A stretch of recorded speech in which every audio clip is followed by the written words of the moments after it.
Question number first देखिए, question number first में क्या कह रखा है, एक 4 किलोग्राम द्रव्यमान का एक पत्थर 1 मीटर त्रिज्या के क्षैतिज वृत्त में 2 चक्कर प्रति सेकंड फ्रीक्वेंसी दे रखी है से घूर्णन कर रहा है।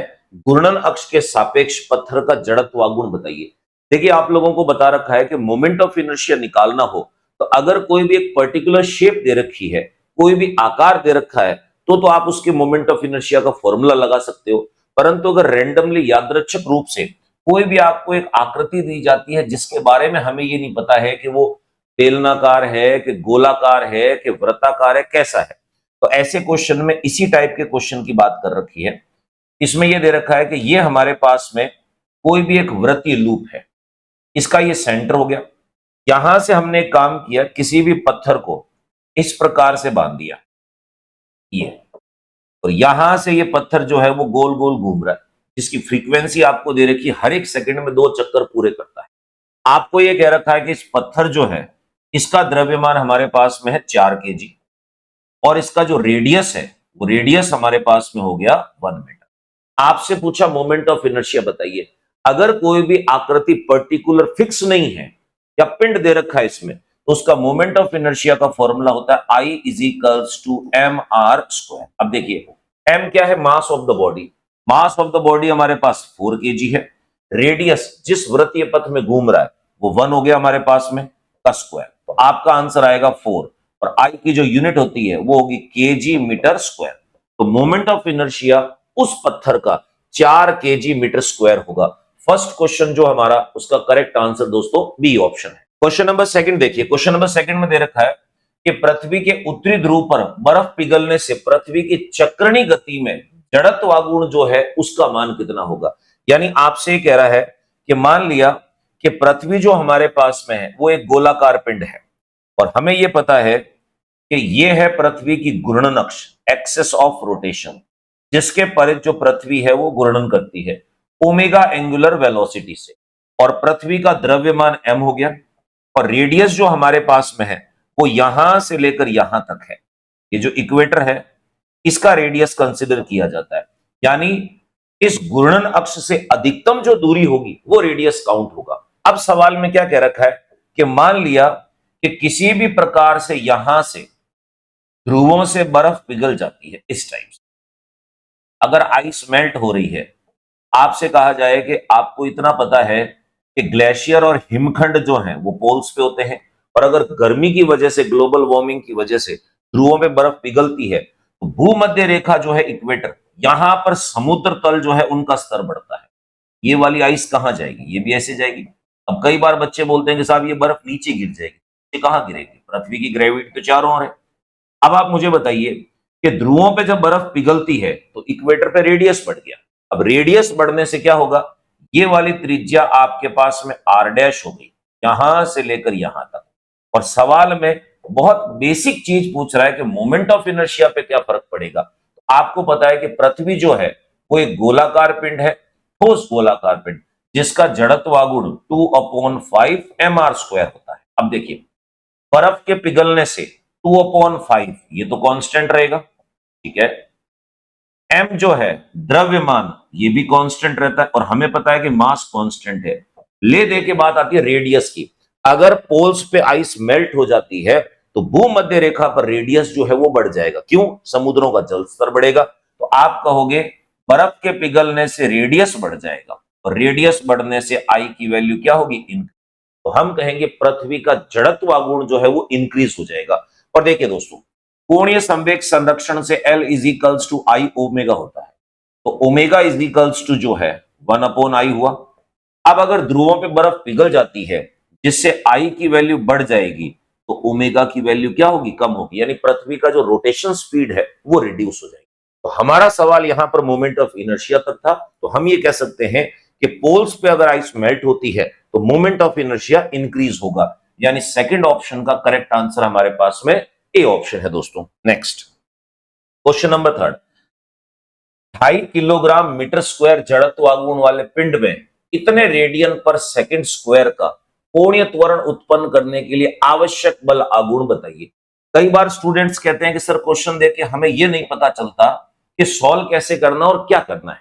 तो मैं आप ही के पॉइंट ऑफ व्यू से बता रहा हूं। सवाल में क्या दे रखा है, मोमेंट ऑफ इनर्शिया जड़त्वागुण दे रखा है, तो आई इज इक्वल्स टू है 2.5 kg मीटर स्क्वायर। फिर आपसे कह रहा है कि इस कोणीय त्वरण से उसको घुमाना है। अब कई बार बच्चे बोलते हैं साहब मान लो यहां कोणीय त्वरण नहीं दे रखा हो तो हमें पता कैसे चलेगा, आप यूनिट से पता लगा सकते हो। क्या दे रखा है, रेडियन पर सेकेंड, यानी ये अल्फा की वैल्यू है आपके पास। अल्फा आपको दे रखा है कि 18 रेडियन पर सेकेंड स्क्वायर। इस कोणीय त्वरण की स्पीड से इसको रोटेट करना है तो कितने बल आघूर्ण की आवश्यकता होगी, यानी टॉ निकालना है। तो टॉ का आई और अल्फा के साथ एक बहुत ही इंपॉर्टेंट रिलेशन है जो थ्योरी में आपको बता चुका हूं। टॉ इज इक्वल्स टू होता है आई अल्फा। अब देखिए आई की वैल्यू कितनी है 2.5, अल्फा हो गया 18 आपके पास।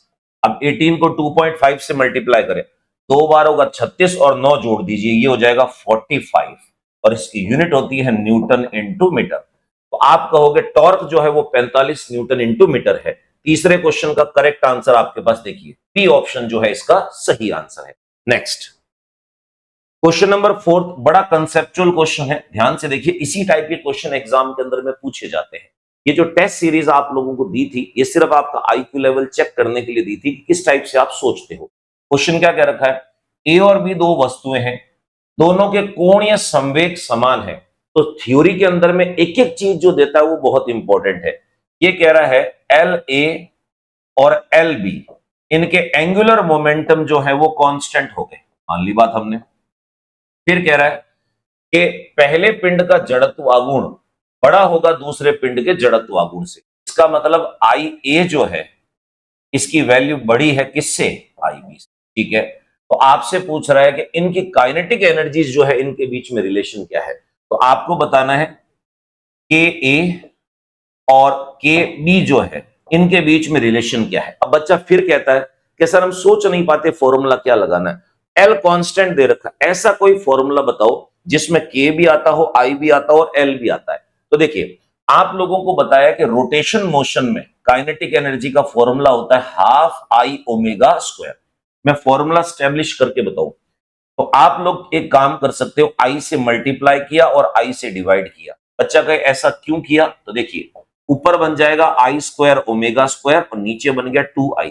ऐसा इसलिए किया क्योंकि आई ओमेगा होता है एल हमारे पास, तो एल कांस्टेंट का है तो एल को दिखाना जरूरी है सवाल में। तो ये क्या बन जाएगा हमारे पास में, आई ओमेगा का होल स्क्वायर अपॉन हो गया आपके पास में 2i।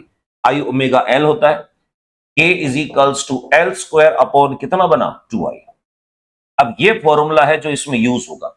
इसमें ये कह रहा है कि एल कांस्टेंट है मान लिया, टू वैसे ही कांस्टेंट है, तो के और आई इनवर्सली प्रोपोर्शनल हो गए। इसका मतलब क्या है, जिसका मोमेंट ऑफ इनर्शिया ज्यादा है उसकी काइनेटिक एनर्जी कम होगी। तो ए जो है इसका मोमेंट ऑफ इनर्शिया ज्यादा है तो ए की काइनेटिक एनर्जी कम होगी। तो हमारा आंसर होगा के ए is less than K B. अब ऑप्शन ढूंढ लीजिए कौन सा है। तो फोर्थ क्वेश्चन जो है हमारे पास में उसका करेक्ट आंसर जो है ये तो सेम कह रहा है, K A less than K B, यानी सी ऑप्शन जो है चौथे का करेक्ट आंसर।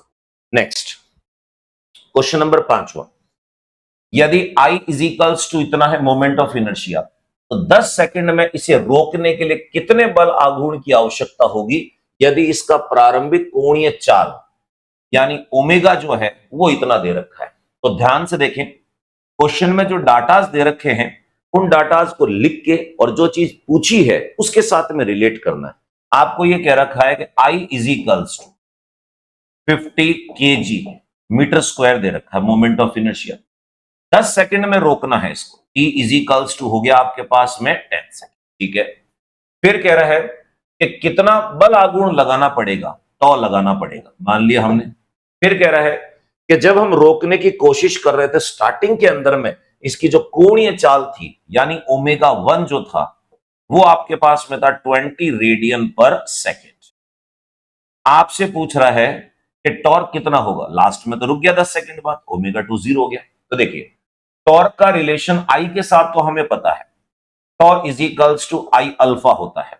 आई दे रखा है, अल्फा डायरेक्ट नहीं दिया है, तो न्यूटन की फर्स्ट इक्वेशन जो है उसको रोटेशन मोशन में लगाऊं मैं तो अल्फा की वैल्यू कैसे निकलेगी, ध्यान से देखिएगा। आप इसको लिख सकते हो omega 2 is equals to omega 1 plus alpha T. Alpha निकालना है तो ये बन जाएगा ω2 माइनस ω1 अपॉन हो गया t। ये वैल्यू रिप्लेस कर दीजिए तो आपके पास आएगा tau is equals to I. ये बन गया इसमें ω2 minus ω1 upon T. Value put कर दीजिए, देखिए कौन सा ऑप्शन मैच करता है। आई हो गया 50, ω2 रेस्ट में है, माइनस ω1 20 दे रखा है और टी आपके पास में हो गया 10। तो टॉ इज इक्वल्स टू, ये इसको कैंसिल आउट कर देते हैं, माइनस का 20 है 5 से किया तो माइनस 100। ये बन गया आपके पास में Newton into metre.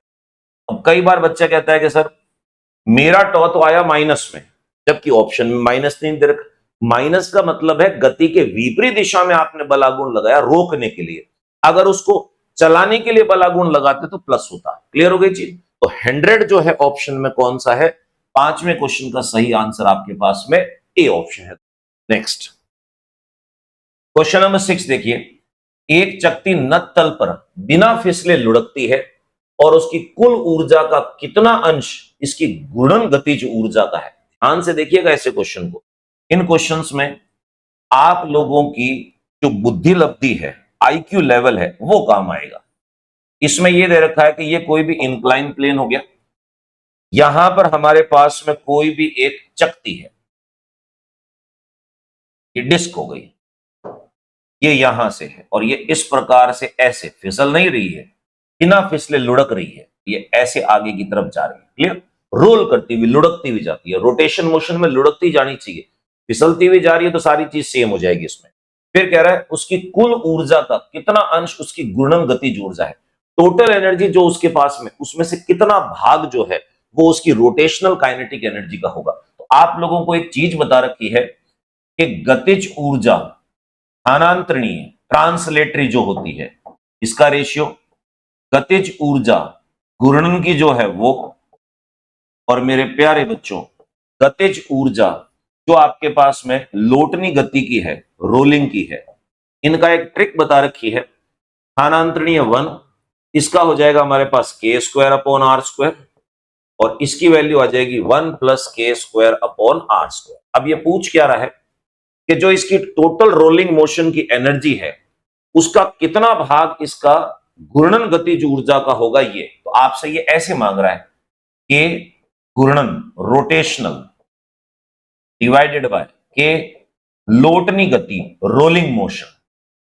Equals to पूछ रहा है कितना होगा।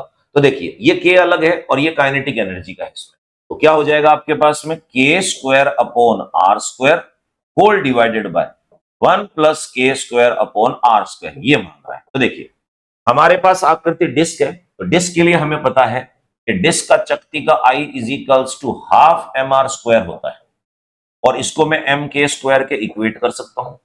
एम से सॉरी इसको मैं ऐसे लिख सकता हूं, देखिए यहां पर आएगा के स्क्वायर, एम से एम कैंसिल आउट हो गया, तो आपके पास में K square upon R square की जो वैल्यू है वो कितनी होगी 1/2। ये वैल्यू आपको यहां एलिमिनेट करनी है, तो 1/2 डिवाइडेड बाय 1 प्लस 1/2, 1/2 नीचे आ जाएगा 3/2, 2 से 2 कैंसिल आउट, आपका आंसर है 1/3, एक तिहाई। यानी 3 अगर मैं मानता हूं टोटल एनर्जी तो उसका एक ही भाग रोटेशन में जाएगा। और मान लो यही आपसे पूछ लेता ऐसे नोट करके, जरूरी नहीं है कि जो हूबहू चीज पीछे भी पूछ सकता आपसे ये, अगर ये ऐसे पूछता स्थानांतरणीय ट्रांसलेटरी काइनेटिक एनर्जी टोटल लोटनी की कितनी होती है, तो आप कहते यहां पर 1 रखता मैं इसमें, या इसी से निकाल दो 3 में से एक हिस्सा इसको मिल गया तो इसका आंसर होता हमारे पास 2/3।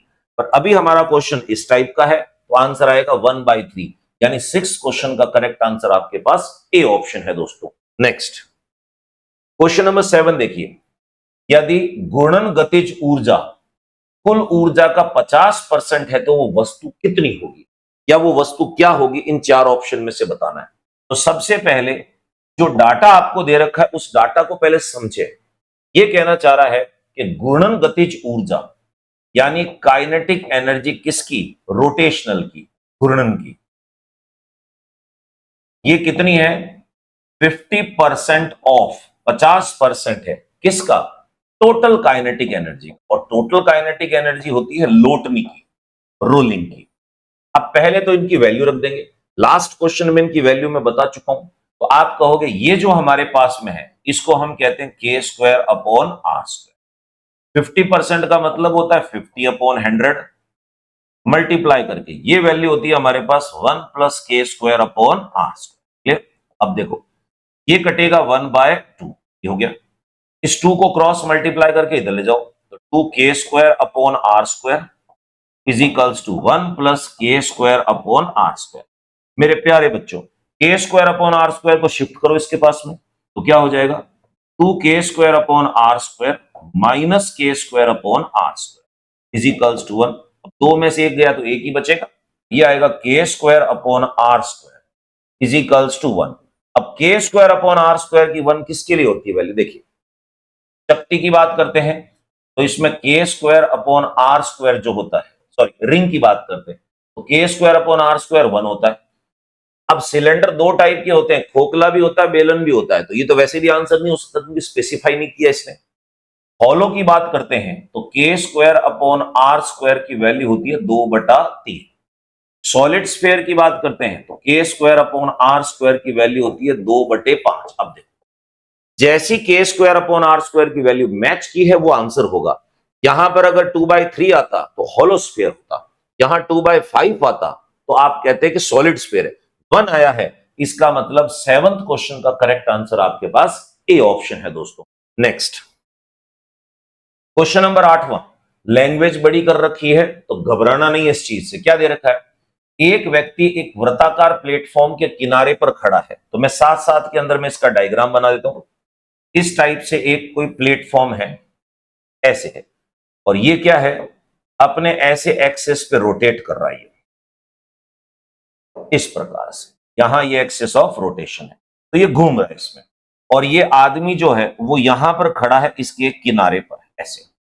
फिर ये कह रहा है जो तल के लंबवत उसके केंद्र से गुजरने वाली अक्ष के सापेक्ष नियत कोणीय चाल ओमेगा से घूम रहा है। यदि व्यक्ति घूर्णन अक्ष की ओर त्रिज्या के अनुदिश चलना स्टार्ट करता है, आदमी ऐसे मूव करेगा, देखो ये आदमी यहां से इसकी तरफ ऐसे, यहां से इसकी तरफ चलना स्टार्ट करेगा, ऐसे ऐसे चल रहा। मान लो कुछ समय के बाद में वो चलता चलता यहां पर पहुंचा, ये इसकी इनिशियल स्टेज है और ये होगी इसकी फाइनल। अब वो कह रहा है कि जब आदमी यहां से यहां पहुंचा तो बताइए कि वो जो डिस्क घूम रही थी उसके ओमेगा पर क्या फर्क पड़ा। तो आप लोगों को मैंने क्लास में ऑलरेडी बता रखा है, अगर आप किसी भी कंपटीशन एग्जाम की तैयारी कर रहे हैं, ऐसे क्वेश्चन आते हैं रोटेशन में, पहले ऐसा था बाद में ऐसा था, एक ही फंडा लगाना है, law of conservation of angular momentum, कोणीय संवेग का संरक्षण नियम। वो ये कहता है कि पहले का कोणीय संवेग और बाद का कोणीय संवेग सेम रहेगा, और ये होता है आपके पास में कितना, I1 omega 1 is equals to I2 omega 2। तो मैं इसको ऐसे लिख सकता हूं, I omega equals to constant, ठीक है।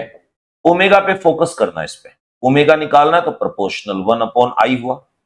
अब I जो है ये होता है आपके पास में mr स्क्वायर, ये हो गया हमारे पास। अब देखिए m की वैल्यू की बात करें, पहले भी आदमी डिस्क पे खड़ा था, अभी भी आदमी डिस्क पे खड़ा है, तो ये जो m आपके पास में है ये तो कांस्टेंट हो गया, इस पे तो लेना देना नहीं है।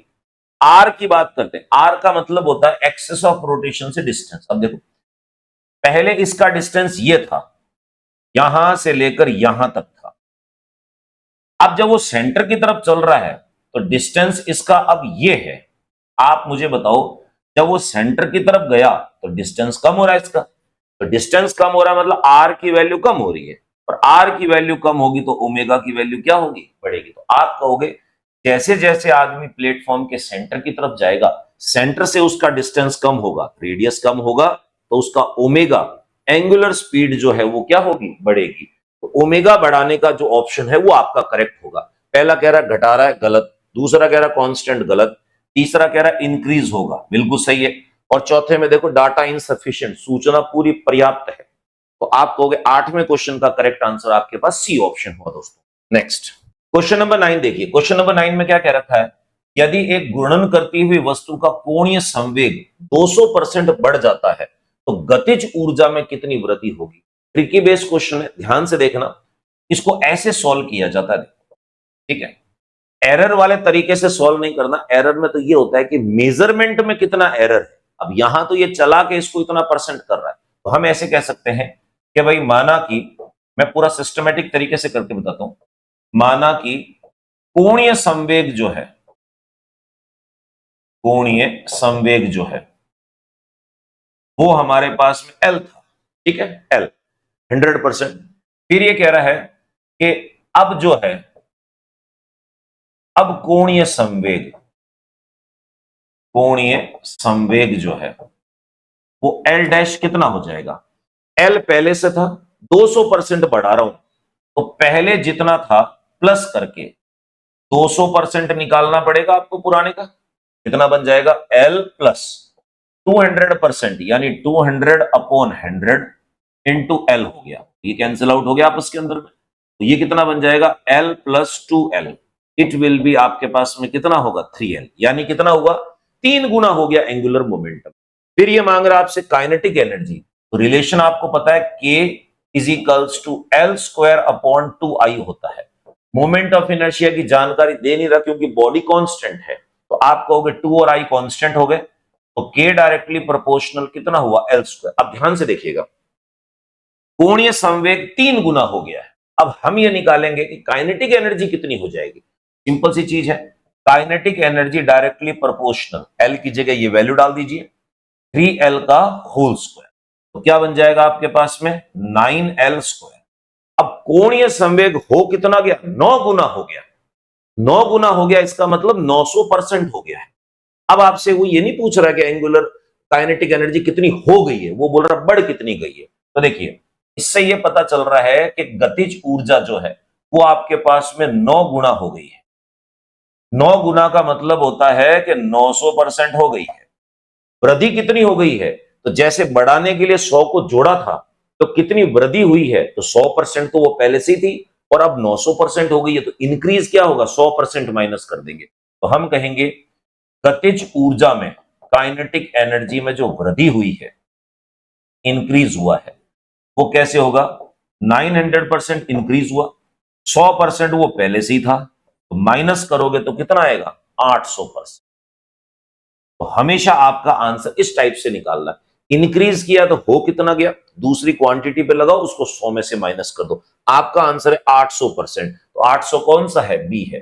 9th क्वेश्चन का करेक्ट आंसर आपके पास बी ऑप्शन दोस्तों। नेक्स्ट क्वेश्चन नंबर 10 देखिए, एक ठोस गोला, खोखला गोला, एक वलय को एक नत्तल के शीर्ष पर इस प्रकार छोड़ा जाता है कि इन्हें छोड़ने पर यह नत्तल पर नीचे की ओर फिसल रहे, लुढ़क नहीं रहे, फिसल रहे, स्लिप हो रहे हैं।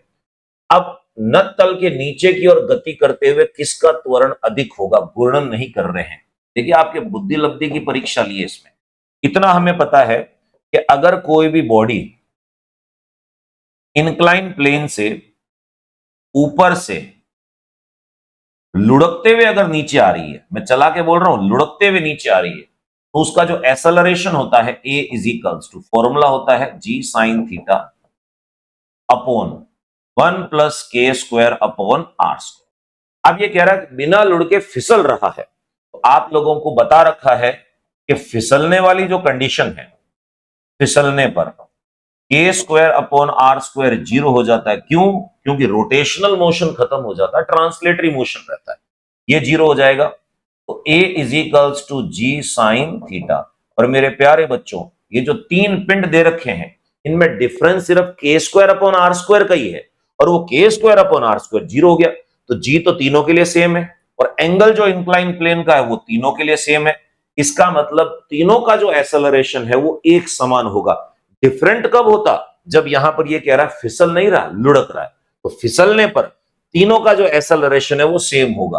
तो 10th क्वेश्चन का करेक्ट आंसर आपके पास में डी ऑप्शन है दोस्तों। नेक्स्ट क्वेश्चन नंबर 11, ये कह रहा है कि 3 किलोग्राम द्रव्यमान और 3 मीटर की छड़ को एक सम त्रिबाहु त्रिभुज के रूप में मोड़ दिया जाता है। डायग्राम दे रखा है इसमें, तो त्रिभुज के उसके द्रव्यमान केंद्र के परित, यानी यहां से और अक्ष के लंबवत, ये तल की अक्ष के लंबवत, ऐसे अगर मैं रोटेट कराऊं इसको, तो आपसे पूछ रहा है कि इसका मोमेंट ऑफ इनर्शिया कितना होगा।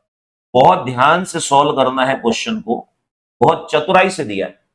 3 किलोग्राम की एक छड़ थी, 3 मीटर लंबी, उसको मैंने त्रिभुज का शेप दे दिया, तो इसका मतलब हर एक जो छड़ है वो 1 kg की हो गई और 1 मीटर की हो गई।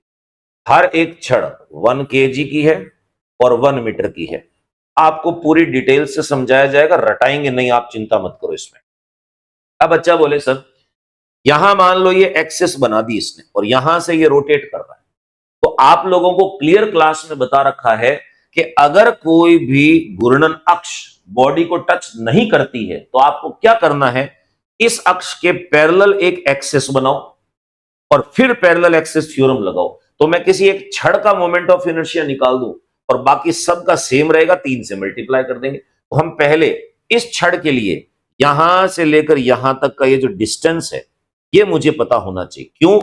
मुझे निकालना इस अक्ष पे है और मेरे प्यारे बच्चों मुझे जो पैरेलल एक्सिस थ्योरम लगानी है वो इधर लगानी है। तो मैं ये कह सकता हूं ये वाला भाग जो है मेरे पास में ये तो होगा आई सेंटर ऑफ मास और ये होगा मेरे पास में आई ओ। तो मैं ऐसे कह सकता हूं कि टोटल जो मेरे पास में मोमेंट ऑफ इनर्शिया छड़ का होगा वो कितना होगा, 3 गुना होगा आई, 3 गुना होगा किसका, I centre of mass plus M D square का। ये ध्यान रखना इसमें, यानी सेंटर ऑफ मास जो छड़ का है बीच में वो एम एल स्क्वायर अपॉन 12 होता है। बच्चा कहता है सर इसकी वैल्यू तो मुझे पता है, इसकी वैल्यू तो पता है एम एल स्क्वायर अपॉन होगा 12। अब सारा का सारा खेल इस डी पे टिका हुआ है। अब डी की वैल्यू कितनी है मेरे प्यारे बच्चों, ट्रिक आप लोगों को बता रखी है, मैं वापस बताता हूं। देखिए मैं सिर्फ इतना सा भाग ले रहा हूं इसमें, ये इतना सा भाग, ये ट्राइंगल का, ये ऐसे है, ये आपके पास एल हो गया, ये आपके पास में है L/2, ये है इसका सेंटर ऑफ मास। तो इस पूरे की वैल्यू अगर मैं निकालना चाहूं तो पाइथागोरस थ्योरम से निकाल सकता हूं। मैं डायरेक्ट लिख सकता था परंतु बता रहा हूं मैं वैल्यू कैसे आ रही है इसमें। ये आपके पास में होगा रूट के अंदर में L का square minus L square upon 4, तो ये बन जाएगा under root 3L square upon 4। बाहर आएगा तो अंडर रूट 3L अपॉन कितना हुआ, 2 हुआ। अब आपको पता है इन दोनों में ये जो सेंटर ऑफ मास है केंद्रक, ये 2:1 में डिवाइड करता है। तो मुझे तो सिर्फ इसी की वैल्यू निकालनी है। तो ये D इज इक्वल्स टू कितना आएगा, 1 डिवाइडेड बाय 1 प्लस 2 यानी 3 मल्टीप्लाई रूट 3L अपॉन कितना हुआ 2। इसको मैं क्या लिख सकता हूं, रूट 3 इंटू रूट 3 लिख सकता हूं, ये कट गया आपस में। तो मेरे पास D की वैल्यू आएगी L अपॉन 2 रूट 3 और L की वैल्यू कितनी दे रखी है, 1 मीटर दे रखी है। मेरे पास D आ जाएगा 1 अपॉन 2 रूट 3। अब ये वैल्यू पुट कर देते हैं, तो यहां लिख सकता हूं मैं प्लस करके M और ये बन जाएगा आपके पास में 1 अपॉन 2 रूट 3, इसका बन गया स्क्वायर और इसको कर दिया मैंने बॉक्स में, बाहर कितना लिखा हुआ 3।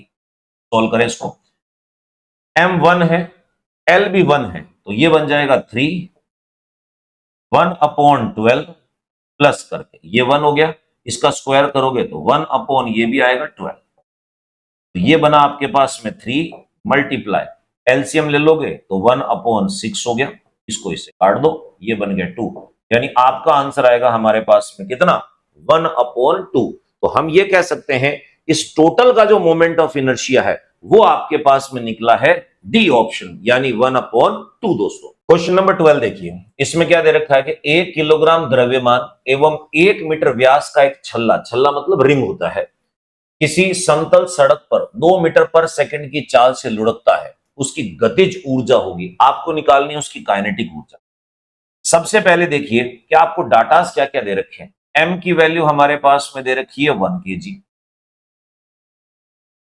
डायमीटर जो आपके पास में है वो दे रखा है 1 मीटर। तो आपको पता है कि हमें तो रेडियस चाहिए, तो रेडियस आ जाएगा 1 अपॉन 2 मीटर। ठीक है, किसी समतल सड़क पर उसकी जो स्पीड दे रखी है वो आपके पास में है 2 मीटर पर सेकेंड, इस वेलोसिटी से चल रहा है और आप लुढ़क रहा है मतलब रोलिंग मोशन के अंदर में। तो आपसे पूछ रहा है कि उसकी गतिज ऊर्जा कितनी होगी, टोटल काइनेटिक एनर्जी निकालनी है। तो टोटल काइनेटिक एनर्जी जो है वो लोटनी गति के कारण, रोलिंग मोशन के कारण, तो ट्रिक आप लोगों को पता है कि काइनेटिक एनर्जी ये आएगी आपके पास में घूर्णन के कारण, रोटेशनल, प्लस आ जाएगा काइनेटिक एनर्जी, ये बन जाएगा स्थानांतरणीय कारण। क्यों? आगे भी बढ़ रहा है और रोटेट भी कर रहा है। तो देखिए इसका फॉर्मूला होता है हमारे पास में हाफ आई ओमेगा स्क्वायर, इसका फॉर्मूला होता है हमारे पास में हाफ एम वी स्क्वायर। जो डाटा दे रखे उनके अकॉर्डिंग चेंज करना। ओमेगा आपको दे नहीं रखा तो ओमेगा की वैल्यू मैं एलिमिनेट कर सकता हूं। आपको पता है v इजिकल्स टू होता है R omega, omega is equals to बन जाएगा v अपॉन कितना आर, पुट कर सकते हैं इस वैल्यू, क्या बन जाएगा ये। और साथ में देखिए आई जो है आपके पास में रिंग की बात कर रहा है और रिंग का मोमेंट ऑफ इनर्शिया होता है एम आर स्क्वायर, पुट कर दीजिए वैल्यू, ये बन जाएगा half M R square multiply करके इसका स्क्वायर बन जाएगा तो ये हो जाएगा V square upon R square, plus करके आपके पास में आया हाफ एम वी स्क्वायर। तो दोस्तों देखिए आर स्क्वायर से आर स्क्वायर कैंसिल आउट हो गया, आपके पास में बचा ये half M V square plus करके हाफ एम वी स्क्वायर। अब हाफ एम बी स्क्वायर और हाफ एम बी स्क्वायर कितना हो जाएगा, एक ही आएगा M B square. Value put कर दीजिए, एम की वैल्यू कितनी हमारे पास में 1 दे रखी है और v आपके पास में कितना 2 दे रखा है तो 2 का स्क्वायर कर दीजिए, आपका आंसर आ जाएगा 4 जूल। यहां बच्चा कई बार क्या होता है गलत इंटरप्रिटेट कर लेता है कि काइनेटिक एनर्जी पूछिए तो कौन सी निकाले, हाफ एम बी स्क्वायर नहीं। ये देखिए यहां क्या दे रखा है लुढ़क रहा है, तो लुढ़क रहा है इसका मतलब ट्रांसलेटरी भी है और रोटेशनल भी है, तो रोलिंग मोशन की काइनेटिक एनर्जी निकालनी जो टोटल 4 जूल। आपके पास ऑप्शन कौन सा है, 12वें क्वेश्चन का सही आंसर बी ऑप्शन दोस्तों। नेक्स्ट क्वेश्चन नंबर 13, एक दृढ़ पिंड बिना फिसले नत तल पर लुढ़क रहा है यानी रोल कर रहा है, तो इसके लिए शर्त क्या होगी। मैं थोड़ा सा डायग्राम बना दूं ताकि समझने में आपको आसानी हो। यहां से कोई भी बॉडी ऊपर से नीचे इस प्रकार से लुढ़कती हुई नीचे आ रही है। अब ये कह रहा है कि इसके लिए नेसेसरी कंडीशन क्या होनी चाहिए। पहला कह रहा है it's acceleration should be less than G, ठीक है चेक कर लेते हैं। पहले ऑप्शन में कह रहा है इसका त्वरण जो है, तो हम कहेंगे त्वरण का भैया फॉर्मूला पता है हमें इसमें, upon 1 plus K square upon R square. तो आपको पता है कोई भी बॉडी होगी तो उसका के स्क्वायर अपॉन आर स्क्वायर की जो वैल्यू होगी कुछ भी हो, भले वो 1 से छोटी हो या बड़ी हो, तो ये जो नीचे वाली वैल्यू है ये हमेशा मोर देन 1 आएगी, 1 से बड़ी आएगी। अब नीचे वाला नंबर 1 से बड़ा है, इसका मतलब ये ए जो है इससे छोटा होगा, तो आप ये कह सकते हो ए जो है वो लेस देन क्या होगा जी साइन थीटा। यानी किसी भी पिंड को नत तल पर मैं लुढ़काऊं तो हमेशा ध्यान रखना कि उसमें ए की वैल्यू जी साइन थीटा से छोटी हो। तो पहला ऑप्शन अभी मान सकते हैं, बाकी चेक करते हैं। इसकी घूर्णी और स्थानांतरणीय ऊर्जाएं समान होगी, नहीं। बी ऑप्शन में कह रहा है दोनों सेम होंगी, कैसे सेम हो जाएंगी, काइनेटिक एनर्जी स्थानांतरणीय जो है ट्रांसलेटरी, इसका तो फॉर्मूला होता है हाफ एम वी स्क्वायर, ठीक है। और काइनेटिक एनर्जी रोटेशनल की मैं बात करता हूं घूर्णन की, तो फॉर्मूला होता है हमारे पास में हाफ आई ओमेगा स्क्वायर। अब देखो आई की वैल्यू एम आर स्क्वायर डालो और ओमेगा की वैल्यू वी अपॉन आर डालो, तो ये आपके पास बन जाएगा ऐसे हाफ एम वी स्क्वायर और यहां आ जाएगा के स्क्वायर अपॉन आर स्क्वायर, ये डालेंगे तो आप कहोगे दोनों सेम नहीं है डिफरेंट है, तो सेकंड तो गलत हुआ हमारे पास। तीसरा आपसे कह रहा है कि उसकी रेखीय वेग त्रिज्या और कोणीय वेग के गुणनफल के बराबर होगा। ये कह रहा है रेखीय वेग जो है v वो r और ओमेगा के मल्टीप्लाई के बराबर होगा, तो सही है। ये तो आपके पास में लौटनी गति की जरूरत नहीं है, तो पड़ा पड़ा लुढ़क रहा हो तभी काम आ जाएगा, घूर्णन गति में भी काम आ जाएगा, तो हमेशा ये कंडीशन लागू हो ये जरूरी नहीं है। फिर कह रहा है बल घर्षणहीन है, घर्षणहीन नहीं है, घर्षणहीन होता तो लुढ़कता नहीं फिसलता ही है, तो घर्षण युक्त है, तो गलत हो गया। तो ए ऑप्शन आपके पास करेक्ट हुआ। हमेशा ध्यान रखना अगर कोई बॉडी ऊपर से लुढ़क रही है तो ए की वैल्यू हमेशा जी साइन थीटा से कम होगी, क्यों, क्योंकि डिनोमिनेटर की वैल्यू 1 से क्या होगी ज्यादा। तो 13वें क्वेश्चन का करेक्ट आंसर ए ऑप्शन है दोस्तों। नेक्स्ट क्वेश्चन नंबर 14, किसी वस्तु का कोणीय वेग बिना बल आघूर्ण लगाए एक परिक्रमण प्रति 9 सेकंड में से एक परिक्रमण प्रति सेकंड हो जाता है, इन दोनों अवस्थाओं में उसकी परिभ्रमण त्रिज्या जो है रेडियस ऑफ गायरेशन जो है उनका अनुपात कितना होगा। ध्यान से इस क्वेश्चन को देखना है, क्या दे रखा है एक वस्तु का कोणीय वेग बिना बल आघूर्ण लगाए परिक्रमण यानी टॉ की वैल्यू 0 है और आपको पता है कि बल आघूर्ण 0 होता है, तो फॉर्मूला बता रखा, टॉ इज इक्वल्स टू होता है dl अपॉन dt। अगर टॉ की वैल्यू 0 है तो इसका मतलब L is equals to constant होगा। L कांस्टेंट होगा, इसका मतलब कोणीय संवेग संरक्षित होगा। आप लोगों को बताया है कि कोणीय संवेग तभी संरक्षित हो सकता है जब बाहर से बल आघूर्ण की वैल्यू 0 हो। L अगर कांस्टेंट है तो मैं ऐसे कह सकता हूं कि L1 is equals to L2 होगा। दोनों अवस्थाओं में कोणीय संवेग सेम होगा, इसीलिए तो ये दोनों अवस्थाओं की परिभ्रमण यानी जो रेडियस ऑफ गायरेशन रेशियो पूछ रहा, हमने कहा ठीक है। पहली कंडीशन की बात करते हैं, इसको मैं ऐसे लिख सकता हूं I1 ओमेगा 1 और इसको लिख सकता हूं मैं I2 ओमेगा 2। अब ध्यान से देखना, बात आती है फर्स्ट कंडीशन के अंदर में, तो I जो है इसको मैं लिख सकता हूं m k स्क्वायर, 1 लिख दिया। मास तो सेम होगा हमेशा, k की वैल्यू चेंज हो जाएगी क्योंकि रोटेशन आप चेंज कर रहे हो इसमें। और ओमेगा 1 जो है ये होता है 2 पाई बाय T1, इसको मैं लिख सकता हूं m k2 स्क्वायर और ये बन जाएगा आपके पास में 2 पाई बाय T2। अब ध्यान से देखिएगा अच्छी तरीके, m सेम है तो कट गया आपके इसमें, आपके पास K1 square as it is है, 2 पाई डिवाइडेड बाय T1 यानी आवृत काल। एक चक्कर लगाने में 9 सेकंड का समय ले रहा है, एक चक्कर में लगने में समय, इसी को तो टाइम पीरियड कहते हैं। तो इसका मतलब यहां पर ये क्या हो जाएगा, 9 हो जाएगा। K2 स्क्वायर ये है 2 पाई डिवाइडेड बाय T2। अब एक चक्कर लगाने में 1 सेकंड का समय ले रहा है, तो अब इसका जो टाइम पीरियड है वो 1 सेकंड हो गया, तो यहां पर 1 लिख देंगे इसमें।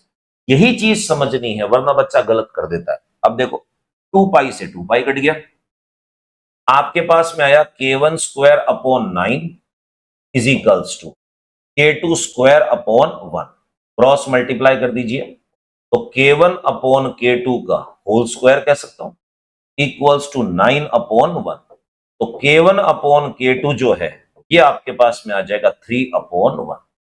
3:1 जो ऑप्शन है वो देखना है। 14 क्वेश्चन का हमारा करेक्ट आंसर प्यारे बच्चों बी ऑप्शन होगा इसमें। नेक्स्ट क्वेश्चन नंबर 15 थ्योरी का है। एक व्यक्ति घूमते स्टूल पर भुजाएं फैलाए हुए बैठा है, यकायक स्टूल अपनी भुजाएं सिकुड़ लेता है, तो स्टूल के बारे में बताना है क्या चीज होगी। सिंपल सा क्वेश्चन है, आपको यह बता रखा है कि अगर दो कंडीशन दे रखी हो, पहले ऐसा है बाद में ऐसा है, तो कंजर्वेशन ऑफ एंगुलर मोमेंटम काम आता है।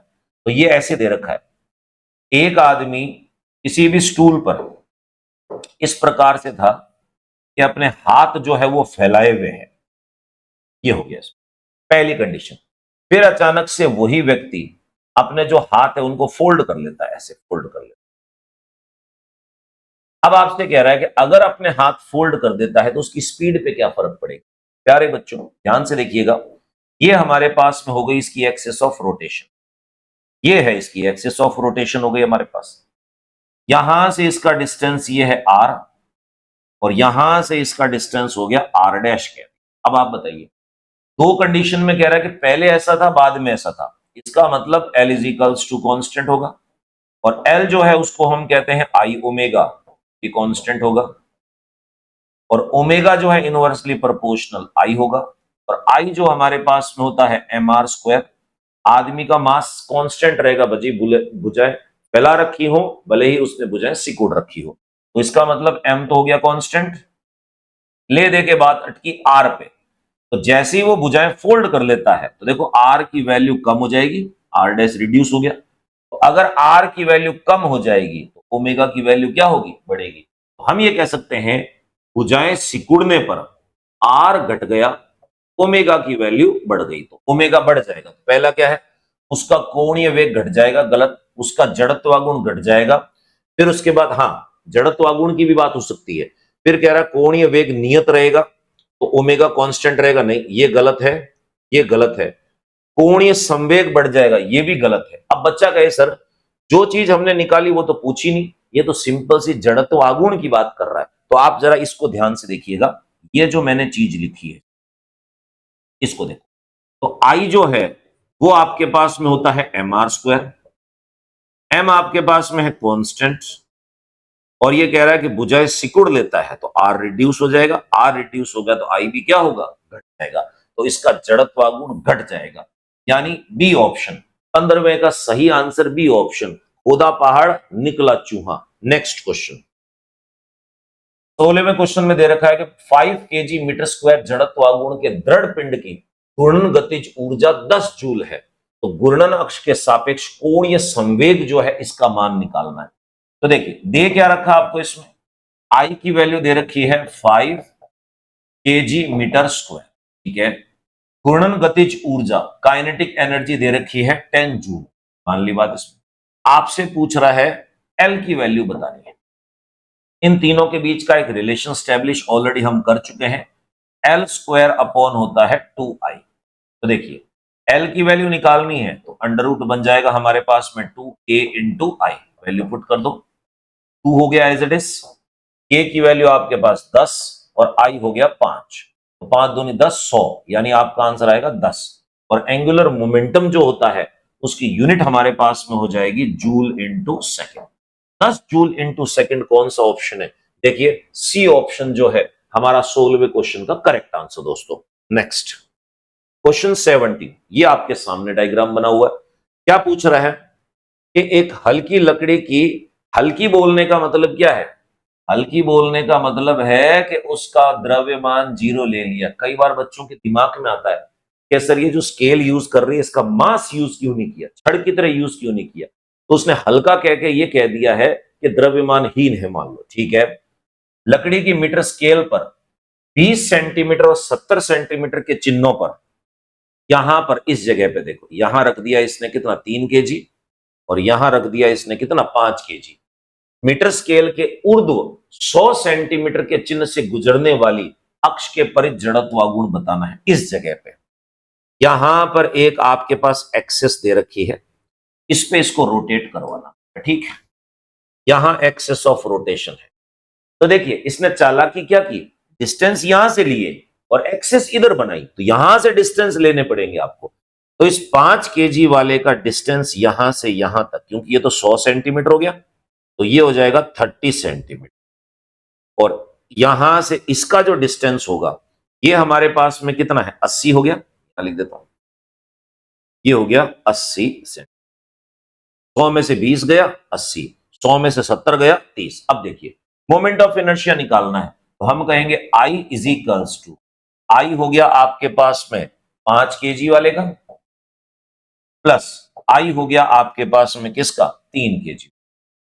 नॉर्मल फॉर्मूला है I is equals to M R square plus करके M dash R dash square कर देता हूं, क्योंकि एम और आर अलग अलग है इसमें। तो I is equals to 5 KG वाले में m तो 5 आ जाएगा, 5 केजी वाला जो है इसका डिस्टेंस 30 सेंटीमीटर, 30 सेंटीमीटर को मीटर में बदलूं तो 0.3 लिख सकता हूं मैं, प्लस कर m डैश 3 केजी वाला ले लिया इसमें, यहां 3 हो गया, और डिस्टेंस देखिए 80 सेंटीमीटर है, तो मीटर में बदलोगे तो 0.8 हो गया इसका स्क्वायर।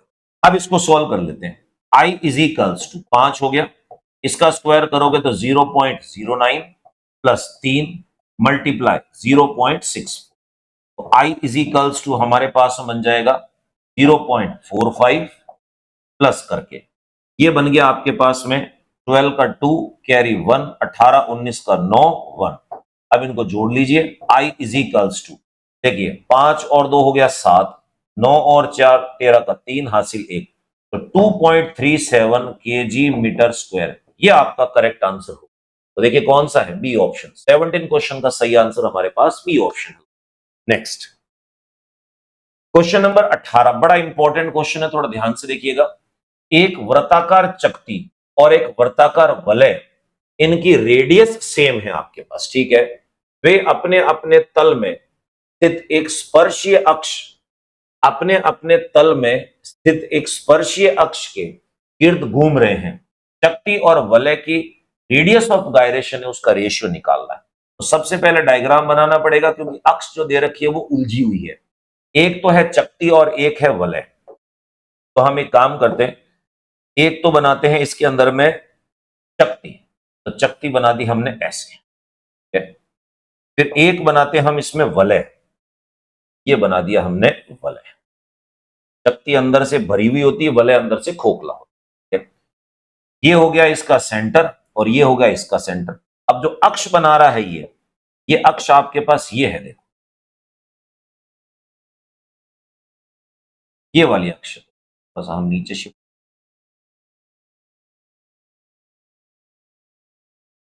अब इसकी जो अक्ष आपके पास में है वो यहां से दे रखी है, ये अक्ष दे, इसकी अक्ष जो है वो भी यहां से दे रखी है। तो आप ये कह सकते हो कि यहां से इनको हम रोटेट करवा रहे हैं, ऐसे यहां से इनको हम जो है वो रोटेट करा रहे हैं। आपसे पूछा है दोनों का रेडियस ऑफ गायरेशन का रेशियो बताइए, साथ में दे रखा है कि दोनों का रेडियस जो है वो सेम है। ठीक है, चेक कर लेते हैं इसमें। आपको वैल्यू निकालनी किसकी, के की। तो हमें इतना पता है कि सबसे पहले बात करते हैं इस चकती की। चकती का मोमेंट ऑफ इनर्शिया कितना है, जड़त्व गुण की बात करें तो देखिए आई चकती का इस अक्ष पे, लंबवत की बात करें तो हाफ एम आर स्क्वायर होता है, स्पर्शीय बात करें तो 1/4 होता है, और एम डी स्क्वायर लगा के बात करें तो ये आएगा आपके पास में 5/4 एम आर स्क्वायर। यानी जो अक्ष दे रखी है उसका moment of inertia 5/4 M R square. ठीक है, साथ में आपसे कह रहा है, और दूसरी अक्ष हमारे पास में जो दे रखी है ये दे रखी है वलय की। रिंग की बात करते हैं तो रिंग की देखिए, ये होता है एम आर स्क्वायर, ये होगा हाफ एम आर स्क्वायर, और ये हो जाएगा आपके पास में हाफ में एम आर स्क्वायर जोड़ा, तो आई इज इक्वल्स टू हो जाएगा 3/2 एम आर स्क्वायर। अब ध्यान से देखिएगा, दोनों की रेडियस ऑफ गायरेशन का रेशियो पूछा है, तो मैं एक काम कर सकता हूं, इसको एम के स्क्वायर लिख सकता हूं, इसको एम के स्क्वायर लिख सकता हूं, बिल्कुल। अब मैंने इसको कह दिया 1 और इसको मैंने कह दिया 2। अब पहले क्या दे रखा है, इसमें चकती दे रखी है, तो आपको निकालना क्या है, K1/K2, इसकी वैल्यू निकालनी है। ठीक है, तो पहले देखिए यहां से ये कट गया, यहां से इसको कैंसिल आउट कर देंगे। K1 जो है आपके पास में स्क्वायर इक्वल्स टू कितना है, 5/4। तो मैं ऐसे कह सकता हूं K1 की वैल्यू हो गई रूट में 5/4। सेम तरीके से डायरेक्ट लिख दूं मैं, K2 इज इक्वल्स टू क्या होगा, रूट में 3/2। अब K1 K2 की वैल्यू पुट कर दो, हम यहां ही पुट कर देते हैं इसमें। K1 की वैल्यू बन जाएगी आपके पास में रूट में 5/4, ये बन जाएगी आपके पास में रूट में 3/2 इक्वल्स, कॉमन रूट ले लीजिए, ये 5/4 मल्टीप्लाई 2 बाय आपके पास में हो जाएगा इसमें, हाँ 2/3 हो गया, ये कट जाएगा इसके अंदर में तो 2, तो आपका आंसर आएगा आपके पास में रूट में 5/6। तो हम ये कह सकते हैं कि K1/K2 जो है इसका रेशियो आएगा √5 डिवाइडेड बाय √6। अब ये ऑप्शन जो है उसको आप ढूंढ लीजिए कौन सा है, तो 5/6 रूट का, यानी 18वें क्वेश्चन का हमारा करेक्ट आंसर दोस्तों बी ऑप्शन है। नेक्स्ट क्वेश्चन नंबर 19, दो चकतियों के द्रव्यमान और मोटाई समान है, यानी आपको यह कह रहा है कि m की वैल्यू तो हो गई कांस्टेंट, और साथ के अंदर में कह रहा है कि मोटाई थिकनेस जो है वो भी क्या है, कांस्टेंट। ठीक है, फिर बात आ रही है कि इनके पदार्थों के घनत्व जो है डेंसिटी ρ1 और ρ2 है, केंद्रीय अक्ष के सापेक्ष जड़त्व आघूर्ण का अनुपात बताइए। चकतियां हैं तो I1/I2 जो है इसका रेशियो बताना है। तो आपको पता है चकती के लिए फॉर्मूला होता है हमारे पास में हाफ एम आर स्क्वायर, आप कहोगे half M R square upon करके half M R dash square, क्योंकि ये दोनों तो सेम हो गए आपके पास। अब ले दे के बचा आपके पास में रेडियस, तो हम कह सकते हैं आर स्क्वायर अपॉन कितना, आर डैश स्क्वायर। तो सबसे पहले देखिए रेडियस को रिलेट कैसे करेंगे इनसे, क्योंकि डेंसिटी भी लानी है। तो चक्की की बात करें तो डेंसिटी इज इक्वल्स टू होता है मास अपॉन वॉल्यूम। अब चक्की कैसी होती है, एक बेलनाकार आकृति की है, क्योंकि थिकनेस दे रखी है, तो आप ऐसे कह सकते हो m अपॉन बेलन जो होता है वो होगा पाई आर स्क्वायर इंटू मोटाई, तो टी हो गई हमारे पास। तो मुझे तो सिर्फ इसके अंदर में आर उठाना है, तो आप ऐसे कह सकते हो आर को और रो को इंटरचेंज करो, R square is equals to m upon pi rho into T, ये वैल्यू डालनी है। देखिए m की वैल्यू सेम है, पाई की वैल्यू सेम है, टी की वैल्यू सेम है, डेंसिटी अलग है। इसका मतलब आर स्क्वायर जो है इनवर्सली प्रोपोर्शनल हुआ किसके, डेंसिटी। मतलब जिसका रेडियस ऊपर लिखा हुआ है उसकी डेंसिटी नीचे आएगी, और जिसका रेडियस नीचे लिखा हुआ उसकी डेंसिटी ऊपर आएगी। अब आर क्या है? पहली वाली चकती का रेडियस, तो पहली वाली चकती की डेंसिटी नीचे आएगी, तो रो 1 आएगा। आर डैश क्या है? सेकंड वाली चकती का रेडियस, सेकंड वाली चकती का रेडियस नीचे लिखा हुआ तो डेंसिटी ऊपर होगी, रो 2। आप कहोगे I1 अपॉन I2 जो है इसकी वैल्यू आई हमारे पास में रो 2 अपॉन रो 1। ये कौन सा है? Rho 2 upon rho 1। D option 19वें क्वेश्चन का सही आंसर डी ऑप्शन है। तो नेक्स्ट क्वेश्चन नंबर 20 क्या कह रखा है? पृथ्वी का द्रव्यमान इतना है, का बिंदुवत द्रव्यमान हो, यह सूर्य के चारों ओर इतने मीटर दूरी से इतने आवर्त काल सेकंड यानी एक चक्कर लगाने में घूर्णन पूरा कर रही हो, तो पृथ्वी का सूर्य के परित कोणीय संवेग की वैल्यू बतानी है। तो देखिए थोड़ा डायग्राम में बना दूं आपके सामने ताकि थोड़ा समझने में इजी रहे। ये ऐसे कह रहा है, सूर्य जो है वो यहां है, ये हो गया सूर्य, और ये हो गई हमारे पास में पृथ्वी जिसका द्रव्यमान भी दे रखा है, और इन दोनों के बीच का जो डिस्टेंस है ये हो गया इसका रेडियस, और वो दूरी आपको कितनी दे रखी है? 1.5 इंटू 10⁸ किलोमीटर। तो आपको पता है ये 1 AU होता है, एस्ट्रोनॉमिकल यूनिट, और आपसे कह रहा है कि एक पूरा चक्कर लगा रहा है उसमें समय कितना ले रहा है। ये जब पूरा एक चक्कर लगाएगा तो टाइम पीरियड आपको दे रखा है दोस्तों 3.14 इंटू 10⁻7 सेकंड। अब ये 3.14 इस हिसाब से दे रखा है कि पाई से कहीं कट जाए। एल की वैल्यू निकालनी है, तो आपको पता है L is equals to I omega होता है। क्या आई जो हमारे पास में, अब पृथ्वी मान के ये मत कह लेना कि ठोस गोलाकार पिंड है, वो तो पृथ्वी घूम रही हो तब है, ये तो सूर्य के चारों ओर घुमा रहा है, तो ये डायरेक्ट लग जाएगा mr²। ओमेगा जो होता है हमारे पास में वो होगा 2π/t। वैल्यू पुट कर देते हैं, ये आएगा आपके पास में L is equals to M कितना दे रखा है 6 इंटू 10⁻24, आर स्क्वायर रेडियस 1.5 10⁸8 है। अब बच्चा यहाँ जल्दबाजी में किलोमीटर को मीटर में नहीं कन्वर्ट करता, डायरेक्ट लिख देता है, फिर ऑप्शन मिलता नहीं उसको। तो किलोमीटर में 3 जीरो होती है, जोड़ दो इसके अंदर में, तो 1.5 10⁻11 हो जाएगा ये पूरे का स्क्वायर। 2π डिवाइडेड बाय 3.14 इंटू 10⁻7, पाई इससे कट गया डायरेक्टली। अब देखो L इज इक्वल्स टू, पहले पावर्स को सॉल्व करेंगे, मल्टीप्लाई 10⁻24, ये हो जाएगा 22, और ये ऊपर आएगा -7, नंबर क्या बचे 6 मल्टीप्लाई 1.5 का स्क्वायर हुआ 2.25, क्योंकि 15 का स्क्वायर 225, 2.25 का डबल कर दोगे तो ये आ जाएगा 4.5। L इज इक्वल्स टू, इसको मल्टीप्लाई करोगे 24 27 27 मल्टीप्लाई 10 की पावर, देखो 24 और 22 ये हो गया आपके पास 46, 46 में से 7 गया तो 39, 10⁻39। अब इसको स्टैंडर्ड फॉर्म में लावें तो ये 27, तो पॉइंट बीच में लगाना, ऐसा लिख सकते हो 2.7, एक पावर बढ़ जाएगी 40। यूनिट आपके पास में है kg/सेकेंड। आप ये कह सकते हो ये हमारे पास में करेक्ट आंसर। अब ये ऑप्शन कौन सा है? 1.2 1.8 1.5 2.7 40 की पावर मैच कर रही है, यानी 20वें क्वेश्चन का हमारा करेक्ट आंसर दोस्तों डी ऑप्शन है।